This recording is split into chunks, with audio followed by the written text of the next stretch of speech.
పాటించాలి, కొన్ని నియమాలు పాటించాలి, కొన్ని చెయ్యకుండా ఉండాలి. అవేంటో నేను చెప్తాను. ముఖ్యంగా 5, అత్యంత ముఖ్యంగా ఈ కార్తీక మాసంలో చేయాల్సినవి 5 ఉన్నాయి. చెప్పండి. ఏంటో తెలుసా? ఫస్ట్ స్టార్టింగ్ విత్ ప్రాతస్నానము అని అంటే సూర్యోదయం ముందే స్నానము చెయ్యుట. ఇది మళ్ళీ నేను ఒకసారి అన్ని చెప్పేస్తాను, దాని తర్వాత విశ్లేషణ చేద్దాం. ప్రాతస్నానం. సెకండ్ అత్యంత ముఖ్యమైనది దీపదానం. దీపాన్ని వెలిగించి భగవంతుడికి సమర్పణ చెయ్యుట, దీపదానం.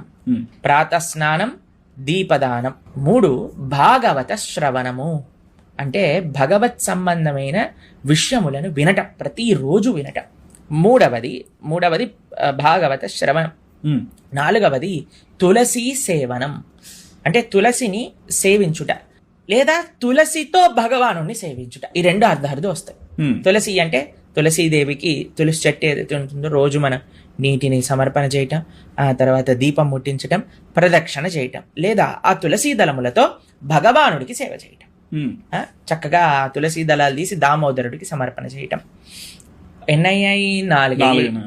5వది ప్రతినిత్యము కూడా మంచి స్తోత్రములు, భగవత్ సంబంధమైన స్తోత్రములు పారాయణ చెయ్యుట. ఇది దామోదర మాసం కాబట్టి విశేషంగా దామోదర అష్టకము అనే ఒక స్తోత్రం ఉన్నది, దాన్ని పారాయణ చేయుట. విష్ణు సహస్రనామం ఇత్యాది మనకి ఏవైతే ఇంట్లో స్తోత్రములు పారాయణ చేస్తామో వాటిని